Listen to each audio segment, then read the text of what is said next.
नमस्कार साथियों, मेरे YouTube चैनल पर शिक्षा विभाग से संबंधित नवीनतम अपडेट्स पाने के लिए सब्सक्राइब कीजिए, बेल आइकन को प्रेस कीजिए और ऑल नोटिफिकेशन को ऑन करके रखें, जिससे नवीनतम अपडेट्स आपके मोबाइल पर तुरंत मिल सके। साथियों RKSMB के ऐप के ऊपर आकलन शुरू हो चुका है और RKSMB के आकलन में कुछ समस्याएं हैं तो उनका समाधान भी है। 10 महत्वपूर्ण प्रश्न आपके लिए और उनके उत्तर। साथियों, सबसे पहले आप RKSMB के ऐप को अपडेट कर दें और अपडेट अगर है तो उसको अनइंस्टॉल करके एक बार उसको वापस लॉगिन कर ले और उसके बाद अनुपस्थित बच्चों का क्या करें, OCR को अपलोड कब तक वह कैसे करना है और जाने आपकी पेपर या OCR का परीक्षा के बाद क्या करना है और विद्यार्थी को गलती से अनुपस्थित कर दिया तो क्या करना होगा। तो साथियों, इन सभी चीज़ों की जानकारी आपको आज के इस वीडियो के अंदर मिलेगी। आप वीडियो को शुरू से अंत तक जरूर देखें और यदि आप हमारे चैनल पर नए हैं तो चैनल को सब्सक्राइब करके रखें, जिससे कि अपडेट आपको हमेशा सबसे पहले प्राप्त होते रहे। तो साथियों, शुरू करते हैं आज का वीडियो।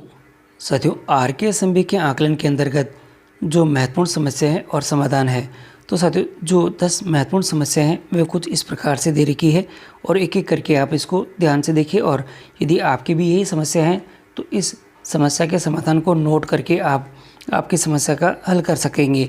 और इसमें जो पहले नंबर पर आपकी समस्या है वह कुछ इस प्रकार से है, OCR को अपलोड कब व कैसे करना है। तो इसके संदर्भ में आपका जो उत्तर है वह कुछ इस प्रकार से है, परीक्षा के तुरंत बाद आपको अपलोड कर देना है और आपको अच्छे नेटवर्क कवरेज क्षेत्र में रहकर ही ये सारा कार्य करना है। यदि विद्यालय के अंदर ये जो ऐसा नेटवर्क कनेक्टिविटी नहीं है तो आप आपके घर पर या जहाँ अच्छी नेटवर्क कनेक्टिविटी आती है वहाँ जाकर ये कार्य कर सकते हैं। और 7 नवंबर अपलोड की अंतिम तिथि है। OCR अपलोड साथियों OCR ऐप पर स्कैन करने और करके आपको अपलोड करने हैं। तो साथियों, और ये किस प्रकार से करने हैं इसके संदर्भ में मैंने अपना वीडियो बना रखा है और वह वीडियो अभी आपको ऊपर आई बटन दे रखा है, उस आई बटन के अंदर ये आपको नज़र आ जाएगा। दूसरा प्रश्न है, और सभी प्रश्न महत्वपूर्ण हैं, एक एक करके आप थोड़ा ध्यान से देखिए। दूसरा प्रश्न है, आकलन के दिन यदि कोई विद्यार्थी अनुपस्थित रहता है तो क्या उसकी परीक्षा बाद में लेना है। तो यह दे रखा है नहीं, अनुपस्थिति का आकलन बाद में नहीं लेना है।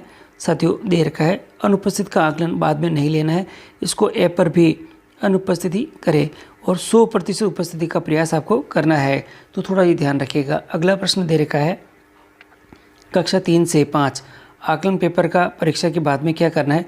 दो महत्वपूर्ण चीज़ें हैं। अगला प्रश्न भी इसी की तरह से है, देखिएगा। दोनों प्रश्नों को आप थोड़ा ध्यान से समझेंगे कि कक्षा 3 से 5 के पेपर का क्या करना है और कक्षा 6 से 8 के पेपर का क्या करना है।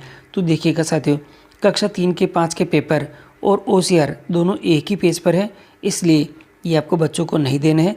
विषय अध्यापक ऐप पर स्कैन करके परीक्षा प्रभारी साथियों परीक्षा प्रभारी को ये जमा कराएंगे।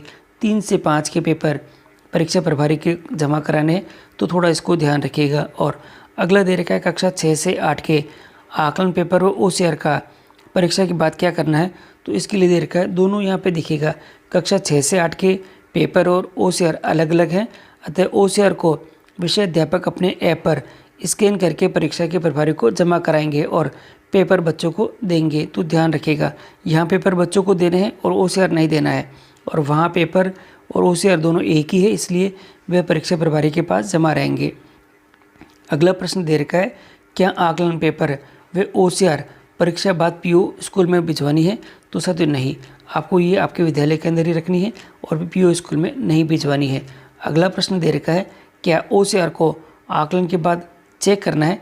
तो साथियों, OCR को अपलोड करने से पहले और अपलोड करने के बाद दोनों ही स्थितियों में आपको चेक नहीं करना है, ऐप ही इसको चेक करेगी, इसलिए आपको उसके ऊपर कुछ भी जो चेक करना और साइन वाइन इसमें नहीं करने हैं। अगला प्रश्न दे रखा है, क्या विद्यार्थी को गलती से अनुपस्थित कर दिया तो क्या करें। तो यहाँ दे रखा है, ऐप के कंप्लीटेड टैब पर भी विद्यार्थी के नाम पर क्लिक करें और उसे वापस पेंडिंग सूची में आप डाल सकते हैं। तो ये कार्य तो आप यहाँ पे कंप्लीटेड कर ही लें। और अगर यहाँ दे रखा है, अगला प्रश्न, OCR शीट में उत्तर पत्रक उत्तर बॉक्स में टिक किस प्रकार से करना है। तो साथियों, और किसकी सहायता से करना है। तो यहाँ दे रखा है, आप पेन और पेंसिल दोनों से उस पर टिक लगा सकते हैं, जो आपका बॉक्स होगा उसमें आपको टिक लगवाना है। और थोड़ा ध्यान रखिएगा, हल्का नहीं होना चाहिए, ये थोड़ा गहरा होना चाहिए, जिससे कि ऐप जो है वो उसको अच्छे से स्कैन कर सकेगी और बच्चे को वो मार्क्स प्रोवाइड करा सकेगी। क्या संस्कृत स्कूलों में RKSMB के आकलन होगा? तो साथियों यहाँ दे रखा है RKSMB के आकलन वहाँ नहीं होगा, तो थोड़ा नोट करें।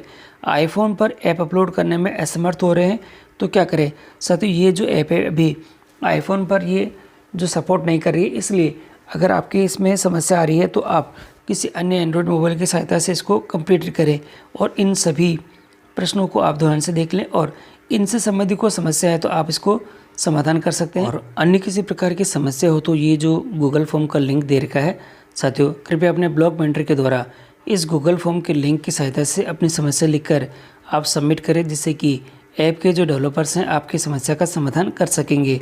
और फिर भी कोई समस्या आ रही है तो आप कमेंट बॉक्स में लिखें, जिससे कि आपकी समस्या का समाधान मैं अपने स्तर पर करने की कोशिश करूँगा।